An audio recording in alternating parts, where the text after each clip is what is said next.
Benarkah ajaran tasawuf itu sesat? Apakah dasar ada orang-orang yang menganggap sesat ajaran tasawuf? Untuk memahami ini hendaknya kita harus dalam keadaan netral dan hati yang bersih, agar kebenaran bisa kita dapatkan. Tonton sampai selesai agar kita tidak menjadi sesat. Untuk memulai pembahasan ini, harus kita fahami dulu apa itu tasawuf. Secara garis besar, Sufisme atau tasawuf adalah gerakan Islam yang mengajarkan ilmu cara menyucikan jiwa, menjernihkan akhlak, membangun lahir dan batin serta untuk memperoleh kebahagiaan yang abadi. Tasawuf pada awalnya merupakan gerakan zuhud dalam Islam, dan dalam perkembangannya melahirkan tradisi mistisme Islam.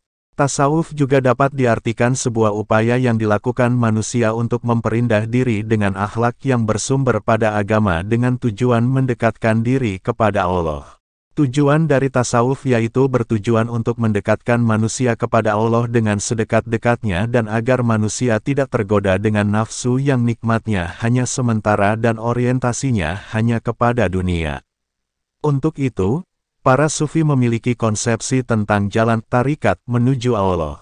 Sementara dalam istilah tasawuf tarekat dapat diartikan sebagai perjalanan seorang salik atau pengikut tarekat menuju Tuhan untuk mensucikan diri atau sebuah perjalanan yang ingin ditempuh oleh seorang hamba agar lebih dekat kepada penciptanya. Asal-usul ajaran tasawuf. Ilmu tasawuf masuk ke dalam ajaran agama Islam yang kemudian dikembangkan oleh para sufi. Istilah ini sendiri berasal dari bahasa Arab, yaitu dari kata tasawafa atau yatasawaru, tasawuf, yang mengandung makna menjadi berbulu banyak, atau menjadi ciri-ciri dari seorang sufi. Biasanya seorang sufi memiliki ciri khas pakaian yang terbuat dari wool atau bulu domba. Ilmu tasawuf kemudian berasal juga dari berbagai pengaruh ajaran agama serta filsafat lain sehingga pada akhirnya disesuaikan dengan konsep agama Islam. Sejarah, mazhab, dan inti ajarannya memiliki sejumlah versi berbeda dalam mengartikan apa itu sufi atau tasawuf. Setidaknya terdapat 6 pendapat dalam hal itu, seperti berikut. 1. Kata sufah yang berarti emperan Masjid Nabawi dan didiami oleh sebagian sahabat Ansor. Hal ini sendiri dikarenakan amalan ahli tasawuf hampir sama dengan apa yang diamalkan oleh para sahabat tersebut, yaitu dengan mendekatkan diri kepada Allah dan hidup dalam kesederhanaan. 2. Kata saf juga dapat berarti barisan. Istilah ini kemudian dianggap oleh sebagian ahli sebagai akar kata tasawuf karena ahli tasawuf merupakan seorang atau sekelompok orang yang membersihkan hati.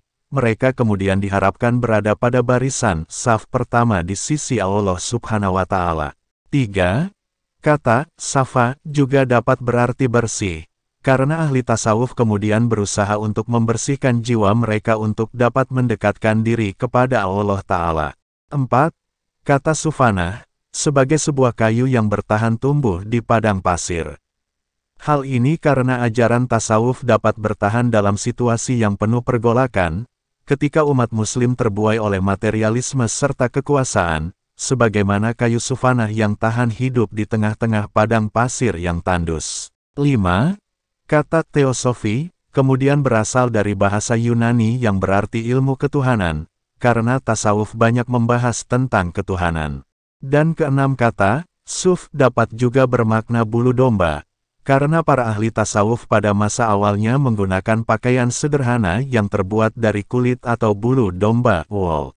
Meski memiliki definisi beragam, tasawuf kemudian memiliki arti yang satu yaitu upaya untuk mendekatkan diri pada Tuhan serta menjauhi hal-hal yang bersifat duniawi. Masih dalam sumber yang sama, tasawuf sendiri dapat diartikan sebagai metode untuk mencapai kedekatan serta penyatuan antara hamba dan Tuhan serta mencapai kebenaran atau pengetahuan hakiki, marifat serta inti rasa agama.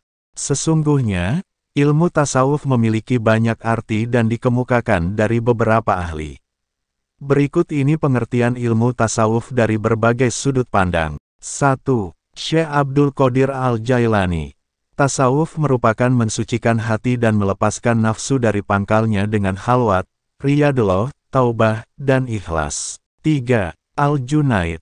Tasawuf memiliki makna kegiatan membersihkan hati dari yang mengganggu perasaan manusia, serta memadamkan kelemahan, menjauhi keinginan serta hawa nafsu, mendekati hal-hal yang diridai Allah, serta bergantung pada ilmu-ilmu hakikat. Selain itu juga memberikan nasihat kepada semua orang, dengan memegang dengan erat janji dengan Allah dalam hal hakikat serta mengikuti contoh Rasulullah Shallallahu Alaihi Wasallam dalam hal syariat. 3. Syaikh Ibnu Ajibah. Ilmu tasawuf menurut Syaikh adalah ilmu yang akan membawa seseorang agar dapat dekat bersama dengan Tuhan Yang Maha Esa melalui penyucian rohani serta mempermanisnya dengan amal-amal saleh.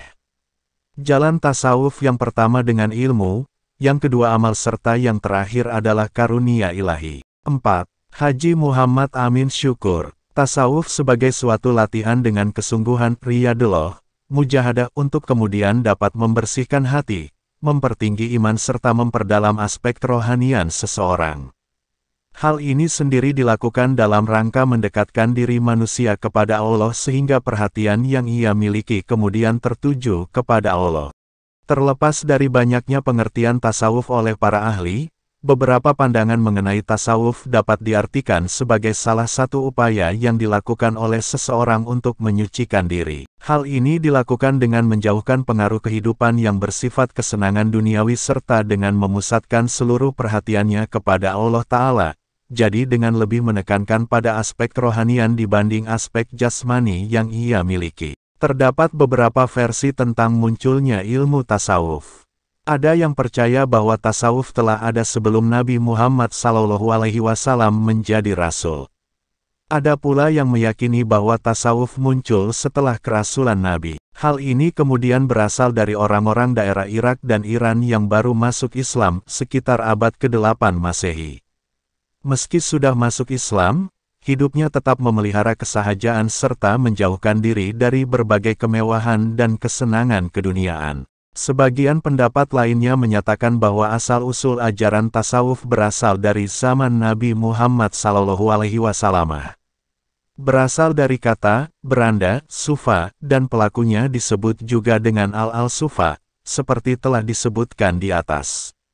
Mereka kemudian dianggap sebagai penanam benih paham tasawuf yang berasal dari pengetahuan Nabi Muhammad. Pendapat lainnya mengungkapkan tasawuf muncul ketika pertikaian antar umat Islam di zaman Khalifah Utsman bin Affan dan Ali bin Abi Thalib, khususnya disebabkan oleh faktor politik. Pertikaian yang terjadi antar umat Islam disebabkan oleh faktor politik dan perebutan kekuasaan yang terus berlangsung di masa khalifah-khalifah sesudah Utsman dan Ali.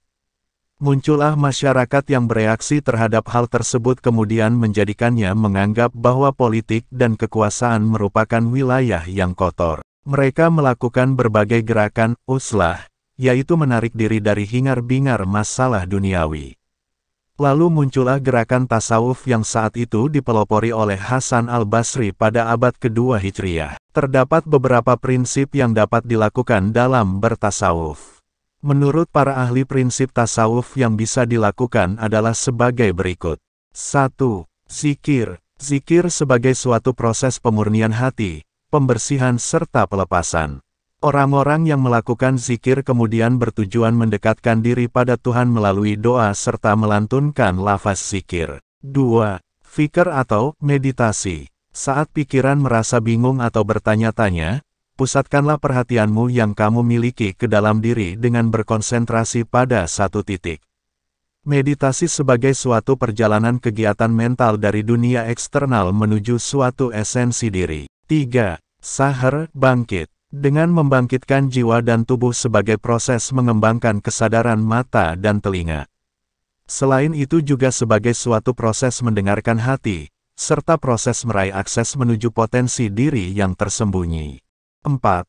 Jui, merasa lapar, merasakan lapar pada hati dan pikiran untuk kemudian bertahan mencari serta mendapatkan suatu kebenaran.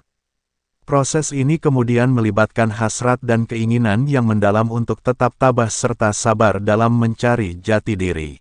5. Sum, menikmati keheningan, berhenti berpikir serta mengatakan berbagai hal yang tidak perlu.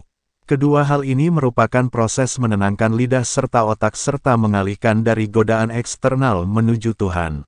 6. Saum, puasa. Tidak hanya pada tubuh yang berpuasa melainkan pikiran juga. Proses ini kemudian termasuk puasa fisik, bermanfaat untuk dapat melepaskan diri dari hasrat dan keinginan otak serta pandangan atau persepsi indera eksternal. 7. Khalwat, bersunyi sendiri. Berdoa dalam kondisi sunyi atau kesunyian, baik secara eksternal maupun internal akan membantu melepaskan diri. Bersunyi sendiri tetap akan mendekatkanmu dengan orang lain atau di tengah orang banyak. 8. Khidmat, melayani, menyatu dengan kebenaran Tuhan. Seseorang yang menemukan jalan jiwa untuk pelayanan dan pertumbuhan diri. Ilmu tasawuf tentunya tidak boleh menyimpang dari pedoman umat muslim yaitu Al-Quran.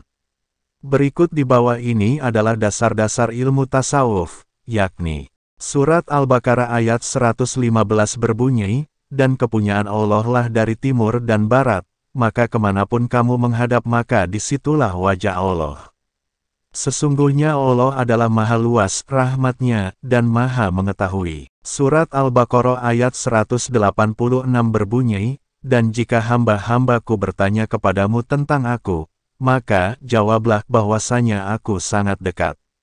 Aku mengabulkan permohonan setiap orang yang berdoa jika ia memohon kepadaku, maka hendaklah mereka kemudian memenuhi segala perintahku, serta hendaklah mereka beriman kepadaku, agar mereka kemudian selalu berada dalam kebenaran. Surat Qaf ayat 16 berbunyi, dan sesungguhnya kami telah menciptakan manusia serta mengetahui apa yang dibisikkan oleh hatinya, dan kami menjadi lebih dekat kepadanya dibandingkan urat lehernya. Surat Al-Kahfi ayat 65 berbunyi, lalu mereka akan bertemu dengan seorang hamba di antara hamba-hamba kami, yang telah kami berikan kepadanya rahmat dari sisi kami, serta yang telah kami ajarkan kepadanya ilmu dari sisi kami. Aliran ilmu tasawuf dan bentuk ajarannya. Terdapat macam-macam ilmu tasawuf, di antaranya adalah 1. Tasawuf akhlaki, Sunni. Tasawuf akhlaki merupakan suatu tasawuf yang berkonsentrasi kepada teori-teori perilaku akhlak serta teori budi pekerti. 2. Tasawuf falsafi. Tasawuf falsafi merupakan suatu tasawuf yang didasarkan kepada gabungan teori-teori tasawuf serta berbagai filsafat atau yang bermakna metafisis atau mistik. Tasawuf ini juga kemudian dikembangkan oleh ahli-ahli sufi sekaligus filsuf. 3. Tasawuf Syi'i. Tasawuf Syi'i kemudian beranggapan bahwa manusia dapat meninggal dengan Tuhannya karena ia memiliki kesamaan esensi dengan Tuhannya. Menurut Ibnu Khaldun yang dikutip oleh Taftazani kemudian melihat kedekatan serta kesamaan antara tasawuf falsafi dan tasawuf Syi'i terkait pandangan hulul atau ketuhanan iman-iman mereka. Insya Allah, kita lanjutkan di ulasan berikutnya. Wallahu a'lam bishawab.